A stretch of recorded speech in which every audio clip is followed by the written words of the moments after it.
Hey guys, I just want to do a quick video on carpet anemones and hopefully to dispel a big myth. I keep getting questions asked all the time about this. So I've been in the hobby 13 years, almost 14 years. I've had carpet anemones all the time. So my current one, I got a neon green one here, and I have this one. I also have bubble tips on the other end of the tank. But one myth that I always people I love carpet anemones. I couldn't imagine having a tank without carpet anemones. I absolutely love them. So one of the things people always ask me is, do they, what about your fish? They eat fish, blah blah. Well, I can tell you this: I've had in 13 years, I've lost one fish in 13 years to a carpet anemone, and I just want to point out. The one fish, of course, happened to be one of my favorite. It was a twisty wrasse, one of my favorite wrasses. But so I was feeding the carpet anemone, and the twisty wrasse dove into the carpet anemone to steal the food from the carpet anemone and got stung and died. So if the fish does, so that was the only time. Fish, they just know to stay away from the carpet anemone. They don't go anywhere near it. They stay away from him. First off, secondly, people, they don't wander around. They stay in their little location. They're not as bad as bubble tips where they just go wandering around the fish tank and everything. So they don't wander around hunting fish, trying to kill fish, or do anything like that. Trust me, they're, I love them. I saw that just one time in 13 years that I had a problem. As you can see, my fish swimming around. I mean, they're kind of close to it. They don't swim into it. I've seen people with pictures of, or a video of a half-eaten fish sticking out of the mouth of the carpet anemone. Usually that is because, if a fish is sick or dies, weak, whatever, and just basically lands in the carpet anemone or drifts into the carpet anemone, yeah, they're sticky. They'll grab it. But other than that, I think they're beautiful. I think that if somebody wants if you want a nice addition to, and they stay, like I said, they stay pretty much in that vicinity right here, You can have multiple carpet anemones. I do want to get a third one. I'll probably get a blue one. I'm on the lookout for a nice blue one. I used to have a blue one years ago.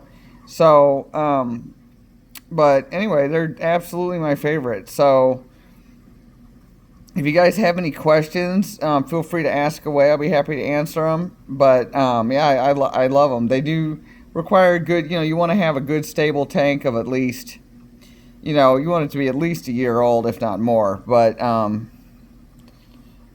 definitely, and also you want to have good water quality. You can't. Your nitrates can't be sky high. You can't have. You got to keep up with your water changes and have a good water chemistry. But if you have corals in your tank, and also I don't worry about my coral. As you can tell, I'll go out a little bit. You see, I have a full reef tank, and there's my bubble tips over here. I have a 6-foot tank. I have full reef tank. Corals all over. So I don't worry about them stinging coral, hurting coral, anything like that. Like I said, they stay in pretty much one spot. Just like my bubble tips over here. There they are. There's my bubble tips. They stay on that little island. I built that little island just for them. And that's where they're at. And there's a little baby. As you can see, I have a little baby right here. But anyway, yeah, no.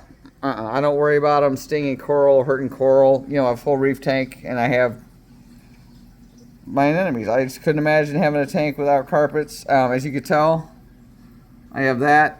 This guy was the carpet anemone that you guys saw in a video from a long time ago. I had to nurse him back to health. He got caught in my power head. I never thought, because he's big and heavy, I never thought that would have happened, but it did.